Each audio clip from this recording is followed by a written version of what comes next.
Hello friends, वर्तमान discussion करिबा +3 fourth semester ethics and value. आज आलोचनार विषयवस्तु होची यूनिट 4 रो समस्त एक मार्क विशिष्ट संक्षिप्त प्रश्न उत्तर गुड़िक ठारे माने आलोचना करिबा। पूर्व अनेक गुड़े वीडियो अपलोड हो सारी अच्छी, तो आपण मैंने चैनल टीर प्लेलिस्ट को जाई समस्त वीडियो देखिपारे। तो यूनिट 4 रो विषयवस्तुटी कोनटे? यूनिट 4 रो विषयवस्तु होची ethical leadership in academic institution, अर्थात शिक्षा प्रतिष्ठान रे नैतिक नेतृत्व।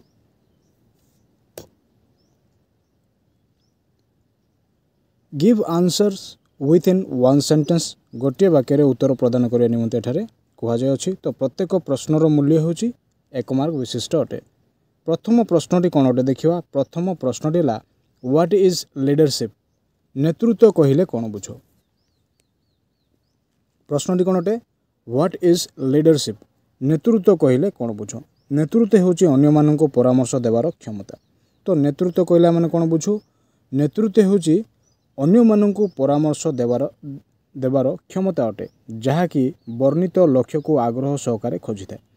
तो यह कौन करथाए? यह वर्णित लक्ष्य गुड़ी को आग्रह सहकारे खोजिबारे साहाय्य करिथाए। कौन ना नेतृत्व।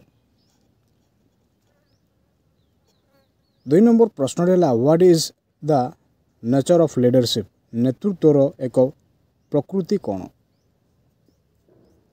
नेता केवल ताहार गोष्ठी को प्रभावित करे नहीं, किंतु तांको द्वारा प्रभावित होता है।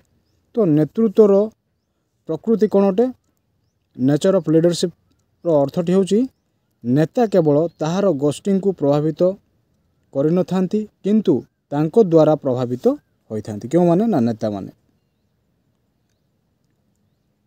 परवर्ती प्रश्न है write one importance of leadership in educational institution, शिक्षानुष्ठान रे नेतृत्वर एक गुरुत्व उल्लेख कर। प्रश्नटी कौन अटे ना शिक्षानुष्ठान रे नेतृत्वर एक गुरुत्व उल्लेख कर। विद्यालय नेतृत्व शिक्षार लक्ष्य निर्धारण करिबा, विद्यालय रे शिक्षादान योजना प्रस्तुत करिबा, योजना अनुसार श्रेणीगृह रे शिक्षादान करिबा ओ निरीक्षण करिबा, मूल्यांकन करिबा आदि गुरुत्वता बहन करे। तो शिक्षानुष्ठान रे क्यों क्यों विषय गुड़िक गुरुत्वता बहन करथाए? प्रथम रहिला विद्यालयर नेतृत्व, द्वितीयटी है शिक्षार लक्ष्य निर्धारण करिबा, तृतीय विषयटी होची विद्यालय रे शिक्षादान योजना प्रस्तुत करिबा, एवं चतुर्थ विषयटी है सही शिक्षार योजना अनुसार श्रेणीगृह रे शिक्षादान करिबा, एवं शेष विषयटी होची निरीक्षण करिबा, मूल्यांकन करिबा आदि गुरुत्वता बहन करथाए। कौन ना शिक्षानुष्ठान रे नेतृत्वर गुरुत्वपूर्ण विषय गुड़िक यह अटे। 4 नंबर प्रश्न है व्हाट आर को सर्कुलर एक्टिविटीज, सह पाठ्यक्रम कार्यावली कहले कौन। प्रश्नटी कौन अटे? व्हाट आर को सर्कुलर एक्टिविटीज, सह पाठ्यक्रम कार्यावली कहले कौन बुझ। विद्यालयर शिक्षार्थी माने श्रेणी प्रकोष्ठ मध्य आबद्ध न रही बाह्य कार्यक्रम आयोजन करि परिथांती, ताहाकू सह पाठ्यक्रम कार्यावली कहा जाए। तो सह पाठ्यक्रम कार्यावली कहला माने कौन बुझू ना विद्यालयर शिक्षार्थी माने श्रेणी प्रकोष्ठ मध्य आबद्ध न रही बाह्य कार्यक्रम से माने कौन होइथांती ना नियोजन बा आयोजन करि परिथांती, ताहाकू आम कौन कहि थाउ? सह पाठ्यक्रम कार्यावली कहि थाउ। परवर्ती प्रश्न है what are importance objective of co curricular activities, सह पाठ्यक्रम कार्यावलीर मुख्य अभिमुख्य मान कौन।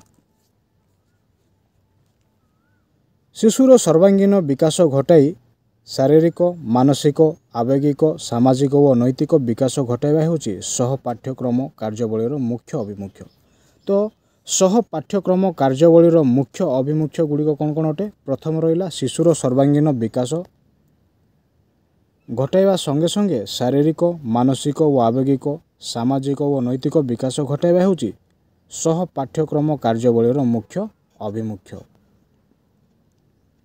6 नंबर प्रश्न होची mention 1 defects of co curricular activities, सह पाठ्यक्रम कार्यावलीर एक दोष त्रुटि दर्शाओ।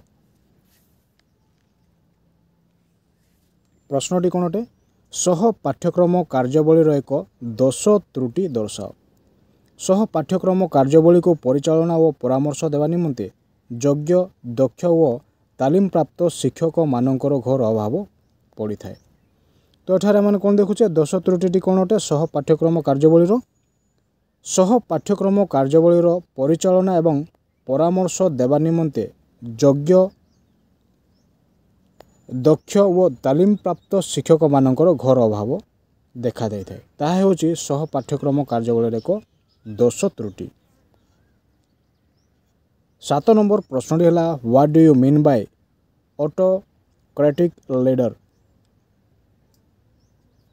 एक छत्रवादी नेता कहले कौन बुझ। प्रश्नटी कौन अटे एक छत्रवादी नेता कहले कौन बुझ। जो शिक्षा व्यवस्था रे शिक्षक छात्र मानक कौन स्वाधीनता न दे से उपर निजर कर्तृत्व जाहिर करिथांती सेमानंकु एक छत्रवादी नेता कहा जाए। तो एक छत्रवादी नेता कहला माने कौन बुझू जो शिक्षा व्यवस्था रे शिक्षक छात्र मानक कौन स्वाधीनता न दे सेमानंक उपर निजर कर्तृत्व जाहिर करिथांती सेमानंकु एक छत्रवादी नेता कहा जाय थाए। 8 नंबर प्रश्न है what do you mean by democratic leader. गणतांत्रिक नेता कहले कौन बुझ। जो धरणर शिक्षा रे शिक्षक शिक्षार्थी मानक मध्य आलोचना द्वारा विभिन्न समस्यार समाधान करने निमंते सेमानंको यथेष्ट स्वाधीनता प्रदान करने सह आलोचना रे सक्रिय अंश ग्रहण करने निमंते यथेष्ट उत्साह प्रदान करथांती तांको कौन कह जाए गणतांत्रिक नेता कह जाए। तो डेमोक्रेटिक लीडर्स अर्थात गणतांत्रिक नेता कहला माने कौन बुझू जो धरणर शिक्षा रे शिक्षक शिक्षार्थी मानक मध्य आलोचना द्वारा विभिन्न समस्यार समाधान करने निमंते एवं सेमानंको यथेष्ट स्वाधीनता प्रदान करवा एवं ताहास आलोचना रे सक्रिय अंश ग्रहण करने निमंते यथेष्ट उत्साह प्रदान जो माने करिथांती जो नेता करिथांती तांको कौन कह जाए गणतांत्रिक नेता कह जाय थाए। 9 नंबर प्रश्न है what do you mean by charismatic leader. दिव्य प्रतिभा संपन्न नेता कहले कौन बुझ। प्रश्नटी कौन अटे दिव्य प्रतिभा संपन्न नेता कहले कौन बुझ। जो व्यक्ति विशेष निजर असाधारण अलौकिक गुण व व्यक्तित्व बल समस्त को आकर्षित करी सेमानंक उपर शक्तिशाली प्रभाव पकाई व आवश्यक स्थले समाजर मध्य परिवर्तन करिथांती सेमानंकु दिव्य प्रतिभा संपन्न नेता कह जाए। जो व्यक्ति विशेष निजर असाधारण अलौकिक गुण व व्यक्तित्व बल समस्त को आकर्षित करी सेमानंक उपरे शक्तिशाली प्रभाव पकाई थांती। तो जो व्यक्ति विशेष निजर असाधारण अलौकिक गुण व व्यक्तित्व बल समस्त को आकर्षित करी सेमानंक उपरे शक्तिशाली प्रभाव पकाई थांती व आवश्यक स्थल बा आवश्यक क्षेत्र में समाजर मध्य परिवर्तन करिथांती सेमानंको कौन कह जाए दिव्य प्रतिभा संपन्न नेता कह जाय थाए। परवर्ती प्रश्न है what do you mean by free rein leader.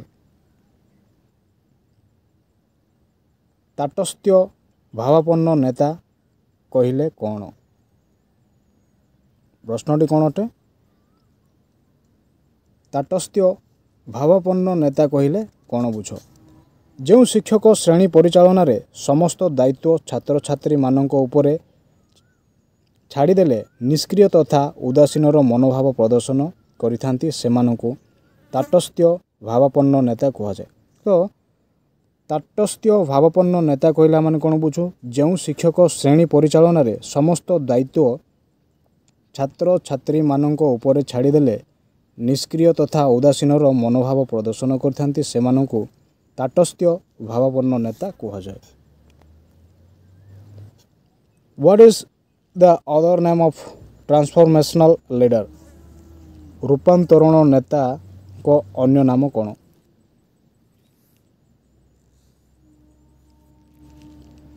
रूपांतरण नेतांकर अन्य नाम कौन। रूपांतरण नेतृत्व को दिव्य प्रतिभा नेतृत्व भाव में मान्यता दि जाई थाए। तो रूपांतरण नेतृत्व को कौन करा जाय थाए दिव्य प्रतिभा नेतृत्व भाव में मान्यता दि जाय थाए। तो रूपांतरण नेतांकर अन्य नामटी है दिव्य प्रतिभा नेतृत्व। 12 नंबर प्रश्नटी है व्हाट इज सर्कुलम पाठ्यक्रम कौन। शिक्षार्थी मानक उद्देश्य विद्यालय तरफ व्यवस्थित होइथिबा समस्त प्रकारर शैक्षिक कार्यक्रम व शिक्षण अभिज्ञता को पाठ्यक्रम कहुए। शिक्षार्थी मानक उद्देश्य विद्यालय तरफ व्यवस्थित होइथिबा समस्त प्रकारर शैक्षिक कार्यक्रम एवं शिक्षण अभिज्ञता को पाठ्यक्रम कहुए। तो पाठ्यक्रम कहला मन कौन बुझू शिक्षार्थी मानक उद्देश्य विद्यालय तरफ जो सब व्यवस्था करा जाय थाए एवं समस्त प्रकार शैक्षिक कार्यक्रम व शिक्षण अभिज्ञता को पाठ्यक्रम कहुए।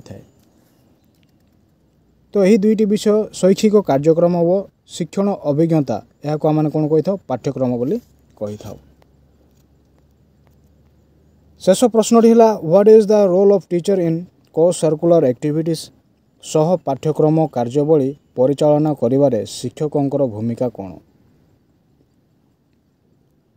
What is the role of teacher in co curricular activities. सह पाठ्यक्रम कार्यावली परिचालना करिवारे शिक्षकंकर भूमिका कौन। सह पाठ्यक्रम कार्यावली परिचालना करिवारे एहिपरि शिक्षक उद्यम करेंगे जहाँफल प्रत्येक शिक्षार्थी आत्मप्रकाशर सुजोग पाइबे। तो उत्तरटी कौन अटे ना सह पाठ्यक्रम कार्यावली परिचालना करिवारे एहिपरि एक शिक्षक उद्यम करने आवश्यक जहाँफल कि प्रत्येक शिक्षार्थी आत्मप्रकाशर सुजोग पाई पारिबे।